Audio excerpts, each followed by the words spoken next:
다음 국장은 기시다. 저격하라고 트윗한 남자 입건. 일본 미디어.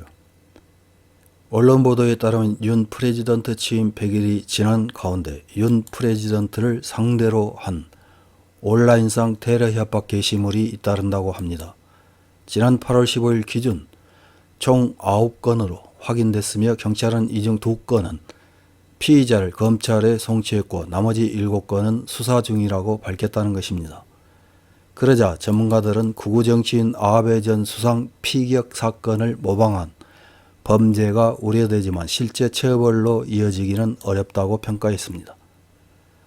이와 관련된 사례로 지난 7월 9일 40대 남성이 카카오톡 오픈 채팅방에서 산탄총으로 멧돼지 잡아야지 라는 글을 올려 인천 미추홀 경찰서가 수사에 나서자 자수했습니다. 산탄총은 아베 전 수상이 피격당했을 때 사용된 무기입니다. 이에 대해 경찰 관계자는 아베 전 수상 피격 사건 이후 모방 범죄를 우려해 관리 중이라고 했습니다. 그런데 살해 협박과 관련해 실제 징역형이 선고된 사례가 나왔습니다. 지난 4월 인터넷 커뮤니티에 윤석열, 문재인 죽이고 제2의 4.19 완성합시다 라는 제목의 글을 올린 40대 A씨에게 재판부는 징역 1년을 선고한 것입니다. 선고 이유로 이 사건의 범행은 사회적 정치적으로 다른 견해를 가진 사람들과 공공질서를 유지하는 경찰 기관 등을 상대로 위협을 가해 자유민주적 기본질서를 이태롭게 한 범죄라며 비슷한 협박 범죄로 처벌받은 전력이 있음에도 재차 범죄를 저질러 죄책이 무겁다고 밝혔습니다. 이런 일은 우리나라에서만 일어나지 않습니다. 많은 국민이 정치에 무관심하다는 일본에서도 비슷한 사례가 벌어졌습니다. 야당과 국민 대다수의 반대를 무릅쓰고 가기에서 일방적으로 극우 정치인 아베의 국장을 9월 27일 실시한다는 계획을 발표한 기시다 수상을 상대로 벌어졌습니다. 이와 관련된 기사 하나를 확인해 보겠습니다. 8월 28일 니칸 겐다이라는 매체에 실린 국장을 실시하면 다음은 기시다 라고 트윗해 체포. SNS에서의 권력 비판도 지나친 것은 금물이라는 제목의 기사입니다. 인터넷상 발언의 지목도를 높이기 위한 목적으로 이루어진 단순한 트윗이라도 그 발언의 내용이 지나치면 당연히 형사사건이 되기도 합니다. 이달 24일 치바현의 남성이 행한 정권 비판이라고도 볼 수 있는 트윗이 위계 업무 방해죄에 해당한다며 불구속 입건되었다는 보도가 나왔습니다.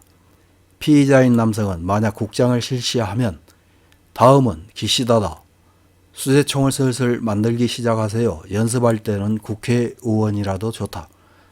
아베 신조 국장에 반대합니다. 등으로 트윗했다고 합니다.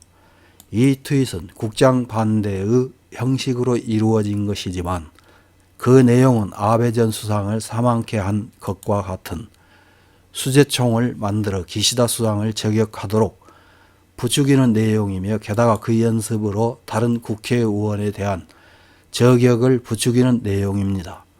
실제로 피의자도 수제곤충을 만들 수 있는 사람에 대한 부추김의 의미로 투고했다는 취지를 인정하고 있습니다. 이 사건에서는 기시다 수상이나 다른 국회의원의 경비체제 강화, 정보 수집 등의 대응을 하게 하고 불필요한 경찰 업무를 늘렸다고 해서 위계 업무 방해죄로 추궁당하게 된 것이라고 생각됩니다.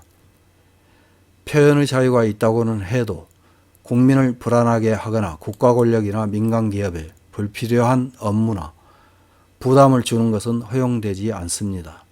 이 피의자와 같은 내용이나 더 과격한 트윗을 하고 있는 사람도 본 적이 있습니다. 이번 입건은 그에 대한 견제라는 취지도 있겠지만 막상 체포되는 단계에서 다른 사람도 하고 있지 않느냐라는 논리는 통하지 않습니다.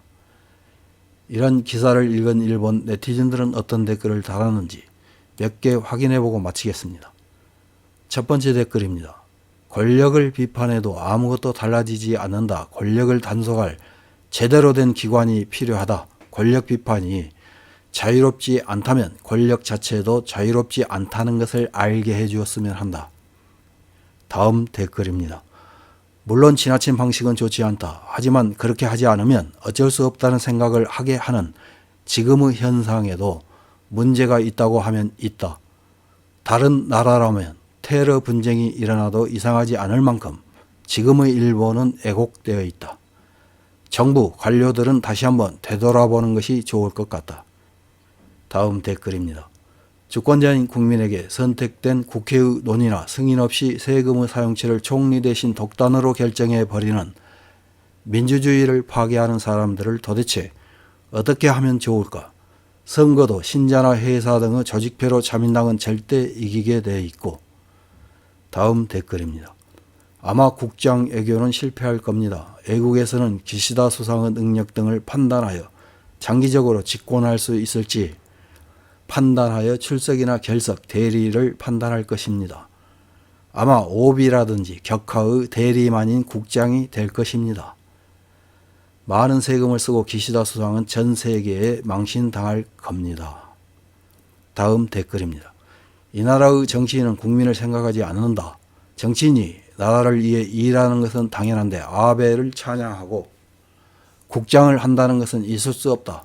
다른 정치인이 일을 하지 않기 때문에 아베 씨가 그냥 일한 것뿐이다. 국장할 돈이 있다면 세금을 줄여라. 이 나라의 정치인은 국민에 대해 진지하게 생각하지 않는다. 다음 댓글입니다. 일본도 중국이나 러시아처럼 이미 표현의 자유가 없다. 헤이트 스피치 금지, 정치인의 지나친 비판 금지 등 뭐든지 금지하고 있는 것은 중국 공산당과 다르지 않다. 일본의 자민당은 일당 독재 체제로 실제로 일본도 민주주의 국가가 아니다. 그러니까 아베 전 수상의 국장을 직결하더라도 자민당에서 당연하다고 발언하는 의원도 나오는 것이다. 이상입니다.